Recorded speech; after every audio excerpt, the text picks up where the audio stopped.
Hey everybody, welcome back to Board Game Blender. My name is Z Garcia. You know, I love it when a game is able to make you feel like the hero of your story. It's able to bring you in and give you the tools and the tasks to help you overcome something fantastic, and you come away from that game feeling like you've accomplished something, feeling like the hero. And so today we're talking about games that are able to do that. We're calling it To the Rescue. It's going to be all about games that cast you in the role of the good guy, the one who is able to show up, take care of the problem, and, you know, you were going to walk away from the table feeling pretty good about yourself. So let's take a look at some good games. I hope you find at least one new game you maybe haven't played in a while or haven't heard about at all, and it just might become a new favorite. So without further ado, let's kick it off.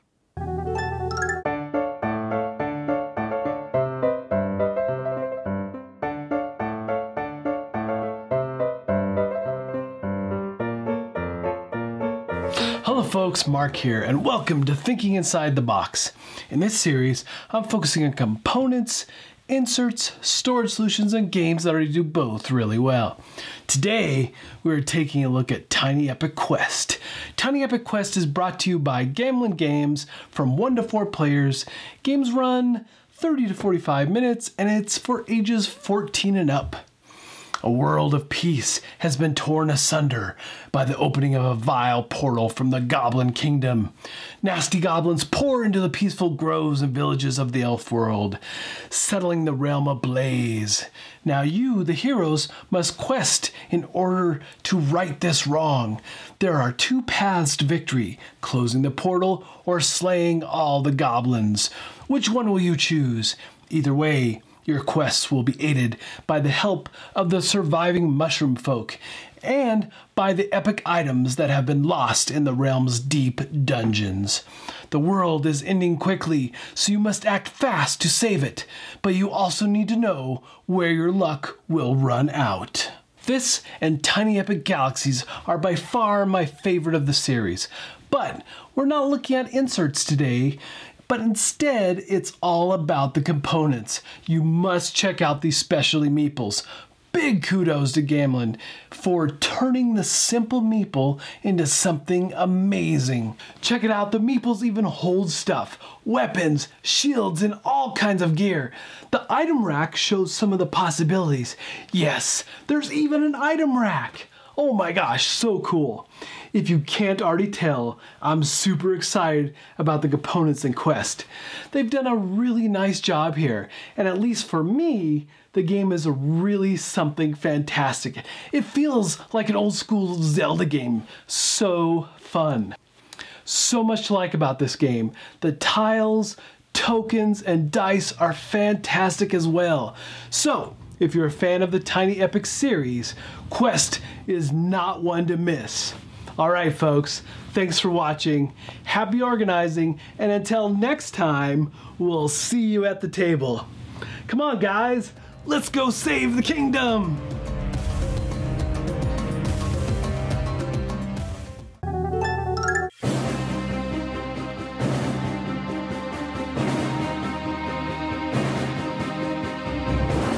Howdy folks, welcome to the 2-player Showdown. I am Hunter. I'm Rebecca. And today we're gonna save the world! Well, at least one spaceship in a fictional world. Infuse. It's just like in the movies. You come across a bomb, you only have a little bit of time left, you've got to defuse it or everything blows up. But wait, there's over 20 bombs. What? Infuse, you're attempting to fuse bombs that are represented by cards. You defuse the bombs by placing specific color or number dice on these cards. Once you complete a card, it's put aside and you can take another card and attempt to defuse it. The goal of the game is to defuse all the bombs out here, but you can have bombs in front of you at the end. You have to defuse all the ones in the open area, but none, you can have some in front of you. But there is also a super hard variant where you have to solve with getting rid of all of them. Let's not talk about that. Oh. So, we are playing on, I think, elite level, just for grins. The way it works is we're going to draw for 2 players, since this is the 2-player showdown. For 2 players, you draw 4 dice out of the bag. Normally you draw equal to the number of players. Each player must place 2 dice on their cards. If they're unable to place a die, then it's rolled, and that can cause you to pull dice off of your cards. So there's kind of a quick general overview. You got 10 minutes. We got to diffuse 24 cards. What? It's going to be exciting. And there's a handy-dandy app that plays along with the game that keeps your 10 minutes and plays thematic type sounds and such. So we're going to start it up right now. You ready? I am ready. Let's do this. Okay, get set, go. Warning. Enemy activity detected on board. Okay, I need a... What do you need? I can take a 4. I'll take these. I complete a card. There you go, good. Wow, that's a good start. Okay. I'll take... I don't care. Oh, reds go away. Okay. Ones go away. Oh, ooh, okay. No more of that. I can use the 2 blacks, or I can work with Go anything take else. the 2 blacks, that's fine. I need these. Okay. Your turn? Oh, wait, yeah. I can use the black and play a card. Okay. I need a 4, and I need a 5. There we go. And I can use this right here. Okay. Careful with my column. I can use the... I need the red to complete this. I can use whatever. Pick what you want. The 1. Alright, I will do like this. 9 minutes remaining. Oops. Go, go, go, go, go! We have 40 seconds! We can do 20 cards! I'm gonna take this, and I need a blue or a green to finish a bomb if you... Nope, okay. Take the green. Take the green, thank you. I have to roll this. Okay, there you go. 3, black. Okay. I can finish the card. Done! Good, good, good, good. It's gotta be equal in color thing. I can do 1. We're getting close! Let's go! Blues go away! Blues go away! Blues go away! Go, go, go, go! Go, go, go, go! We got this! No. Come on! Roll! Roll my dice! Okay. Ah! I need the 1. I can do a blue and a 5 and a 4. Okay. No, you take that. You have to do that. Okay, roll and...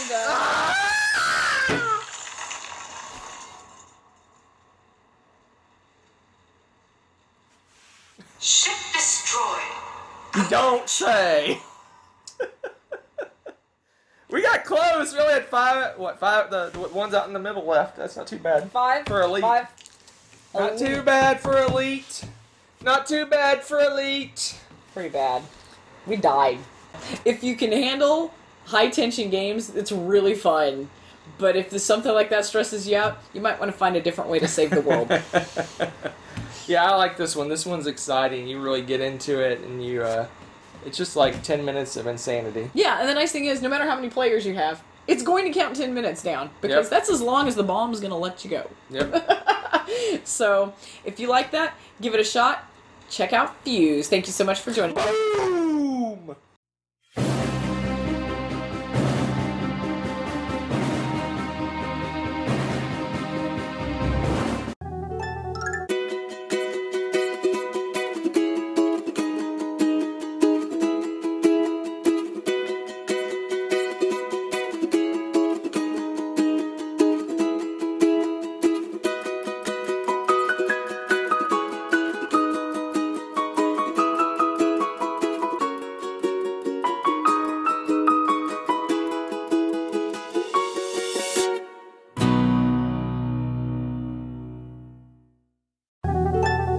Yo man, wanna play a game?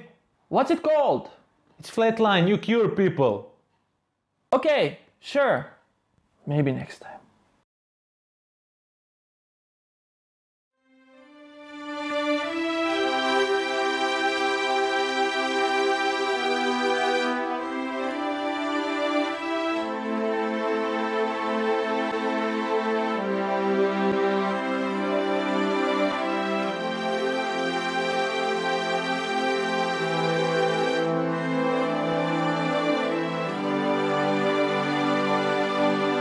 Another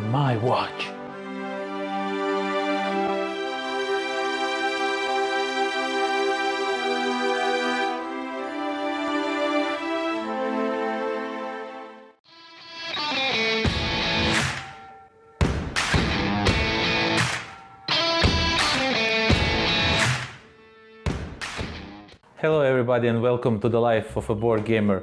And today in the rescue segment of Board Game Blender we are going to talk about Flatline, a Fuse aftershock game. This is spiritual successor of game Fuse, where bombs exploded and now people are coming injured and we have to save them. First of all, the game comes with tons of dice. There's like literally tons of them, and they come in 5 different colors with all kind of different symbols. And of course you use them throughout the game and try to cure the patients and whatnot. Come on, man, live! Come on, live! What else we have? Of course, are the patient cards. So these are the patient cards that you have to cure. Sometimes you need to be alone to cure sometimes you need help of at least one friend, exactly one friend. And so there is a bunch of these patients. And when you cure them, you will use this cool little thingies like this, for example, where you put it like so, and you show that the patient is cured. Don't die on me now. No, no. Throughout the game you have to worry about all kinds of different emergencies that will pop up here and there to make your life hell.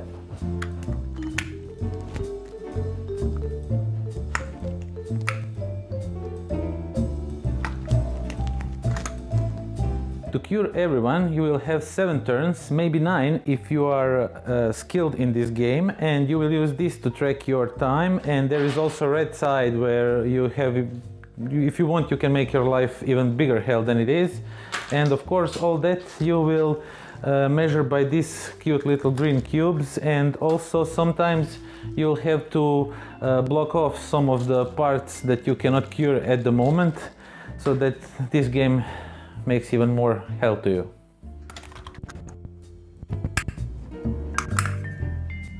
Of course, for everything to work properly, you will also need a map that is put together by 4 different tiles. I will not put it together because I cannot do it in the air.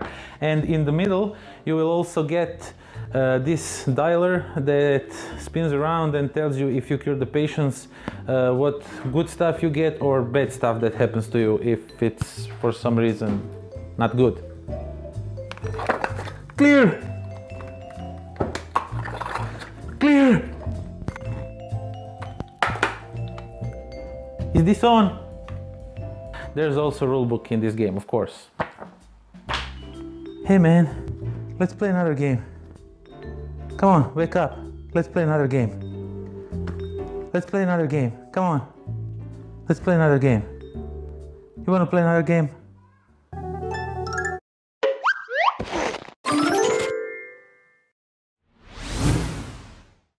Hi there, my name is Stephanie. And I'm Shelby, and we are Sugar High Score. If you don't know us, we find games that we love and we turn them into sugary desserts. Yep, that's what we do. For this month's theme, we have picked Flashpoint Fire Rescue. In this game, you have to rescue the people from a burning fire while not letting the fire get out of control. Right, but before we can do any rescuing, we need to make a cake to go along with the game. Exactly. We have decided to turn this fireman's helmet into a cake and these tokens into cookies. Let's get started! We started with our red velvet cakes that we already baked. We leveled the cake layers, piped a buttercream dam, and then filled them with vanilla bean cream cheese filling. You can find all the recipes we make today on our website at sugarhighscore.com. Yay! I get to mix the cookies by myself. I mixed together all the ingredients for the chocolate chip cookies. You can use a stand mixer like we do, or a hand mixer works well too. We then rolled out the cookie dough to a 1/4 inch thickness and then cut out the circle shapes. Next is the baking. We baked these at 375 degrees for 7 to 9 minutes. Now we wait. They're ready! Ta-da! Here they are! The cookies came out of the oven a little bit uneven, so we fixed them by recutting them while they were still warm. You don't have to do this, but you do have to give it a taste test. Onto the cookie decorating. To make the cookies look just like the tokens in the game, we completely covered them in black royal icing. We outlined them in red, and then piped the flames and smoke. It seems a little bit difficult, but with practice, anyone can do it. Yes, they're all finished. Back to the cake. We gave it one final coating in buttercream and smoothed it out one last time. I then used modeling chocolate to give the helmet a pointed top. Kneading fondant is hard work. This is how we stay in shape. Now we're creating the brim of the helmet, and we're moving it onto the cake board. Next, I'm rolling out the fondant and placing it on the cake. Then I smoothed out the fondant with my fondant smoother and cut off the excess. Then we moved the cake onto the cake board and cut out yellow strips of fondant and put them on the sides of the cake. Now onto the shield. I hand painted the letters in black and then painted the edges in silver. Then we glued the shield onto the cake with piping gel. And finally, we brushed it with black color dust to make it look a little bit dirty. Yay! We are finally finished. Woo! We loved making these sweets to go with the game Flashpoint Fire Rescue. We really enjoyed this theme and hope that you did too. Tell us what we should make next. Also, if you make any kind of baked treat, be sure to share with us on Twitter. See you next time. Bye. Are you ready to eat it? Mm-hmm. Okay. Ooh. That is a big piece. Oh my gosh. It's so big. Mm-hmm.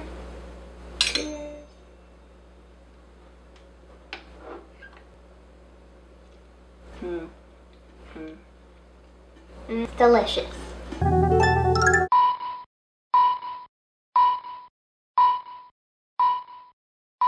For today's game Under the Radar, I'm going to be taking a look at Samurai Spirit, a cooperative game for up to 7 players, in which everyone represents a samurai coming together to defend a village from marauders. And you are going to be planning your moves, utilizing your strengths effectively in order to survive multiple waves of attacks, each one stronger than the last. I think part of the reason why this game has flown under the radar is because the designer is Antoine Boza, and when you think Antoine Boza and you think cooperative game, most people think Ghost Stories, which is a fantastic design, a really revolutionary design in my opinion, one of my absolute favorites. And this game, when it first was announced, got a lot of comparisons to that game. Well, unfortunately, they're nothing alike. This game is much smaller. It's really a card game. It's inspired sort of by blackjack, so it has this idea of pushing your luck, of being careful, and of coordinating what you want to do at any given moment, so that if, for example, you draw a card and you don't want to handle it or you cannot handle it, if you planned carefully, you might be able to give that card to another player who can effectively handle it, possibly even use it to their advantage. Each player in the game is going to have one of these characters here. And the main idea is quite simply that as you are drawing these marauders and utilizing them to defend yourself, or you are going to head-on engage them, you are going to be adding them to your tableau and marking on the side of your board here how much they're attacking you for. Their strength, in this case, this is a 4. So you would mark that on the board, and you want to be able to hit exactly your total. In this character's case, that's 8. If you go above that, that's bad. Something's going to burn, and you are also exhausted for the round. You are out of that wave of attacks. However, if you can get it just right, you're going to trigger a special power. Also, and this is really cool, besides the artwork, of course, being stunning in the game, there's a little bit of a mystical nature to the game and sort of a supernatural twist to it. Because if your character gets wounded enough times, well, you'll flip over to the other side and your animal spirit will emerge forth, and you're going to be stronger, you're going to have cooler powers, and a really awesome illustration. And so every character in the game is going to be double-sided like that with your human and your animal counterpart. And they are really, really beautiful illustrations. I love the artwork in this game. And I find the game to have a really nice flow to it. It's a very, it's difficult, but it's the rhythm in the game is almost soothing. It's got a really nice cadence to it. Now, that's kind of the trap as well. You have to be careful. You don't fall into that trap of draw a card, play it, draw a card, play it, which you could do. But if you're doing that, then you're not slowing down enough to coordinate attacks. You have to be careful. You have to oftentimes lend your special power, your bonus, to another character that might need it more for that round, while you simply assist and do not draw a card yourself. And I find that to be really clever. Everyone has to work together. You have to discuss what's going on. You have to slow down. It's a really neat game, one I would certainly recommend. It's not Ghost Stories, and that's okay. This is its own thing. It's a smaller game. It's a co-op that, while equally difficult, and really it's very punishing sometimes, is going to give you a completely different feel. And it's too bad that it's fallen in the shadow of Ghost Stories and has not seen more play. I never hear anyone talking about it. It's one that certainly has flown under the radar. And so for my segment this week, I just wanted to shed some light on this one, let you know how amazing it looks and how fun of a game it is, and maybe you'll want to check it out too. That is Samurai Spirit. See you next time. Hello, my name's Dan, and this is my board gaming time capsule.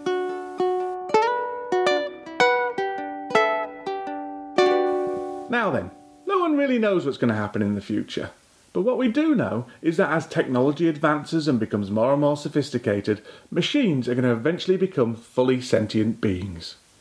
At first, humanity and technology will live together in harmony, with the machines happy to serve their human masters. However, it'll not be long until the machines begin to realise the injustice of the situation and start to plot a rebellion against their oppressors. Soon, there'll be all-out war between the two sides, and humanity, caught by surprise by the uprising, will be on the very brink of complete extinction. So, what can we do to stop this from happening? Well, I'm doing my bit by training my own elite unit of machine fighting specialists.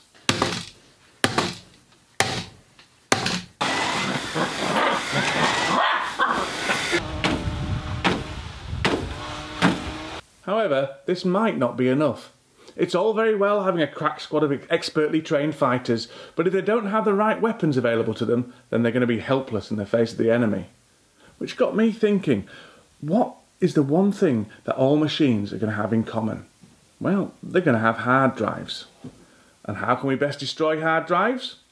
By using magnets. And so, I'm going to be weaponising the future by putting this magnetic game into our board gaming time capsule.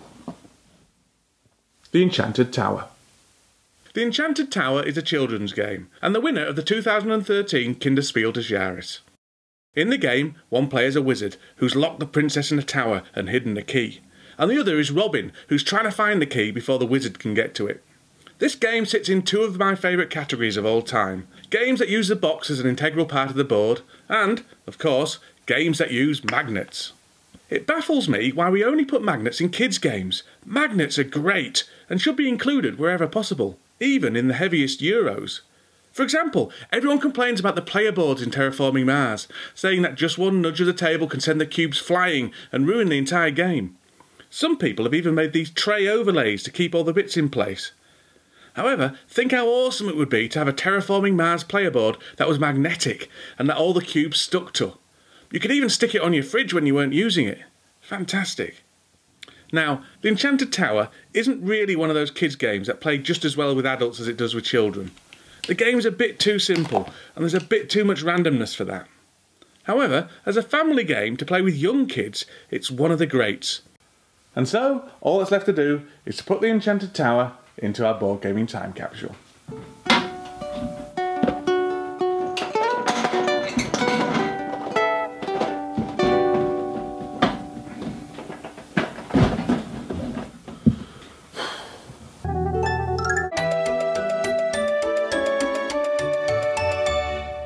4 different diseases have broken out simultaneously all over the world. Along with 3 other specialists, you have been chosen to save humanity. However, something seems different from the last time. Hello everybody, my name is Robert and I'm the Co-op Gamer, and today I want to talk to you about Pandemic Legacy. In this segment I'm assuming you already know how to play regular Pandemic, and if you don't you can watch a review on my own channel. In Pandemic Legacy you have a campaign of 12 scenarios, or in-game months, to play through. If you win, you proceed to the next month, and if you lose, you'll play the same month a second time, only this time with more event cards in the deck. If you lose the second time as well, you'll still proceed to the next month. And when you've played all 12 months, the campaign ends and you won't be able to play this game anymore. And that's because the game changes over time. The first month starts out as regular Pandemic. Actually, you can play regular Pandemic if you haven't started the campaign yet. But through the use of the Legacy deck, different events will take place during the campaign, and the way you play and win the game will change. Because of this, it's advisable to play through the entire campaign with the same group. Now, I cannot show you most of the components, because that might spoil the game for you. But what I can show you is how the Legacy deck works. This card tells you not to look at any of the cards in the Legacy deck unless you are instructed to do so. For this card, it says you need to read it just before starting the first game. At that point, you'll read cards until you come across the next stop card. The Legacy cards may contain stickers with new rules for you to put in the rulebook, or may instruct you to open one of the boxes that contain new components for the game. And that's about all I can show you without spoiling too much. Now, I've had some of my best experiences in board gaming while playing this game, and that's why it's my favorite game of all time, and I've rated it a perfect 10 on Board Game Geek. However, there's one side note. If you play a translated version like I did, especially if it's a first edition, make sure to check BGG for translation errors, because these may change the game a fair amount. I'm really looking forward to Pandemic Legacy Season 2, that will hopefully be released at Spiel in Essen this year. My only concern is that it won't live up to the high expectations I have after completing the first season, but I hope the game will prove me wrong. That's it for me. I hope to see you next time, and continue to cooperate.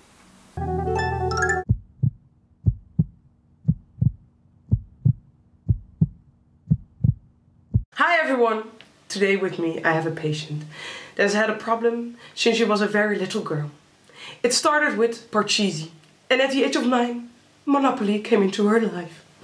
Now, when she is 14 years old, she was diagnosed with horrible game syndrome, and she's here with me today to find a solution to get her family members back, and hopefully I can be her hero and rescue her. Hello Sarah, can you tell us a little bit more about your problem? Yes, Dr. Anna. I've been playing Monopoly from a very young age. I just didn't know any better. What a tragic story. How did your friends and family react? Well, they never wanted to play a game with me, so I always played Monopoly alone, ashamed, in my room. That must have been hard for you. How good that you finally took the step to come to me and free yourself from the clutches of Monopoly. Yes, it was not easy to admit to be a solitaire Monopoly player, but I hope you can help me. Yes. As a treatment, I will give you 5 games that you have to play in the next month that are excellent games to replace Monopoly in your life. And hopefully you will get your family members back. 1. Ticket to Ride. It has colorful trains. Do I need to say more? Number 2. Steam Park. In this game you have to build an Imperium just like in Monopoly. But in this case it's an amusement park. So lots more amusement. Number 3. Machikoro. If you like the feeling in Monopoly when someone steps on your property and has to pay rent, you will certainly like this game in where you are building your own city. 4. Sheriff of Nottingham. If you like the negotiations in Monopoly, this game will definitely be to your liking, in which you are a merchant who is trying to smuggle illegal goods into the good city of Nottingham. And number 5. Mansion of Madness. For no other apparent reason than it's awesome and you have to try it and you will like it and you will love it. Mansion of Madness. Yay! I will get them from my medicine cabinet. Here you go. Thank you. I will see you in a month, and I will promise that I will cure you. Thank you, Dr. Anna. Bye. And just like that, I've saved another soul, and with her a whole family of boring family nights, family feuds, and sadness. Do you know someone that has a board game problem that needs medical attention? Let me know. And maybe you will see your problem next time on Board Game Diagnosis.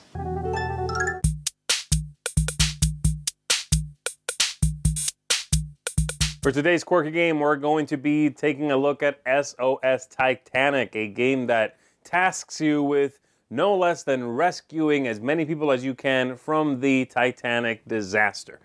And the game takes its roots from a very simple game, a classic game of solitaire, in which you are going to be arranging cards and trying to get rid of those cards into specific piles in numerical order in order to clear out the entire deck of playing cards. And there's a couple of very clever things in it that make it a really quirky game, a very interesting game. First of all, the cards are going to be the different passengers in the Titanic disaster, and you have a couple of different kinds of passengers.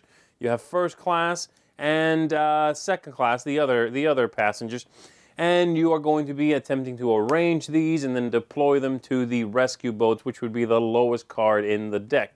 Just like in a regular deck of cards, when you are playing solitaire, you are getting rid of that. And so, what makes this game different enough to be an interesting evolution of the idea of solitaire is, well, a couple of things. First of all, each player is going to have a character that gives them a special role, which I find to be really nice. It's a good way to add theme, add interest to a classic idea. Second thing, there are special actions that you are going to be able to take and perform as you make progress in the game, or actually sometimes as things go awry, you get special boosts. And then lastly, and this is really very cool, is the player board. You see this, you are going to be using to deploy lines of cards below the different decks, the different places. But of course, as the Titanic is sinking, you are going to be flipping these pages over and closing off the different decks, the different locations. And as one completely shuts down, in this case, this first one has already lost 2 of the places they are filling with water, of course. Once the final one is gone, then it simply vanishes from the board. And if there were any cards that were stacked below it that you were attempting to rescue, well, you're going to take those, and the ones in the next deck over, shuffle them all together, put them back face down on the next line. And so any work you've done to arrange those cards, to reveal them, to move them around is going to, well, partly be undone. And that's what you're doing. So these pages are going to be turning as bad things happen, as the clock counts down until eventually you get to the very last page, the back of the book, in fact, and it's game over. And this is a really cool mechanism. I love the evolving board idea. This has been seen recently in games like the sequel to Above and Below, Near and Far, which also has a big booklet which you're going to be flipping through, and that gives you a whole map. Now when you play upon that book as though it were the game board. This one is more of a placeholder idea, but I really like it. It's very clever. It simulates the idea of the Titanic sinking in a really clever way, and the game is overall very simple. I like that it takes classic ideas, very straightforward ideas, doesn't even attempt to hide those systems as many games will do, right? Some games take Rummy and try to dress it up enough so that you can no longer see Rummy in there, or Mancala, or what have you, whatever it may be. This one is very clearly solitaire, but it works with multiple people, and it utilizes that really cool shutting down mechanism to liven it up, to give you something that's different. I think it plays really well with a single player, as it should, but it's interesting with more because you're going to have those special powers. So this is nice, it's quirky, it's different, it stands out in the plethora of co-op games out there because of its simplicity and sort of, the obviousness of the design. And that's not a bad thing, that's a good thing. So I like this one very much. If it's something that appeals to you, if you enjoy the look of this, if you like the mechanisms of solitaire, and you want something that is very similar with some theme in there, then this is one that I think you are going to enjoy. So that's it for our quirky game of the episode, SOS Titanic. Hi, I'm Daniele and this is Play Cool. Today I'll be taking a look at Flashpoint Fire Rescue. This is a great cooperative game that can be compared in the feeling, generally speaking, to Pandemic. You are a team of 2 to 6 fire rescuers that are trying to save people inside an apartment or house, and you try to do it as soon as possible, because after each turn of each player, the fire advances. And so before the fire reaches you and the person that are inside the buildings, persons and animals that are inside the building. You try to rescue at least 7 of them before 4 are killed or the house collapses after too many bricks have fallen from the walls. So you try to do this advancing in this house, moving using your action points, the same way you do in Pandemic. You have action points, you have special abilities for your character, and these are nice fire rescuers of different genders and with different abilities and different ethnicities. So, first pro, I like moving on this map a lot more than Pandemic. The way you feel involved in this fire rescue action with your miniature travel around this house. There are different maps with the expansions, but even without the expansions, the map are really detailed and I like them a lot. And I feel like the theme is more vibrant in this than it is even in Pandemic. So I like this a lot. I like about Fire Rescue that it has got a lot of expansions, and I say it knowing that I haven't played them, but I know I'm always tempted to buy one. I don't play it enough to warrant the money for it, because I'm on a budget and I want to see many more games, but I'm always curious about expansions for Fire Rescue because they offer a lot of variety, not only mechanisms but also maps for the game. This is a great game with great theme and a lot of variety. Now to the cons. There are small things because I really love this game, but this game has got a lot of small and big rules you have to keep in mind. So for the first 2 times you play, if you are not like a really hobby gamer, you really should stick to the house home family rules are they called, in which you don't play with hazmats, you don't play with hotspots, and you don't play with many of these advanced rules like vehicles. You really stick to the base rules, and you're fine. You have a nice experience with the family. Depends, however, on your level of expertise with this kind of games. This is what I would recommend for the family, really. It is a good addition to the rules that they have there. And the second con, so to say, is really something minor, but it's a pet peeve of mine, I think you say so. These hotspots, I don't like them. I have smoke in this game, and smoke translates to fire when a new explosion comes out of the coordinates that you get from the dice.